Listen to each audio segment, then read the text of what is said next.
So guys, for the first method, you're going to head over to search and type in services. Click on it. And then once you're on this, you're going to click on any service one time and then click on W on your keyboard. Now you want to find Windows Audio. You're going to double click on it.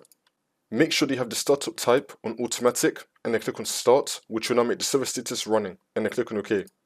Now you're going to click on restart. You want to restart the Windows Audio service. See if that works for you.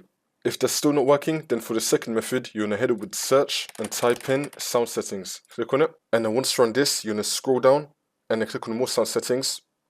And then once this comes up, make sure that you're in the playback tab. You're going to find your speakers. You're going to double click on it. And then click on enhancements. Now you're going to click on disable enhancements. And then click on OK. See if that works for you. For the next method, you're going to head over to search and type in device manager. Click on it. And then once you're on this, you're going to expand sound, video and game controllers.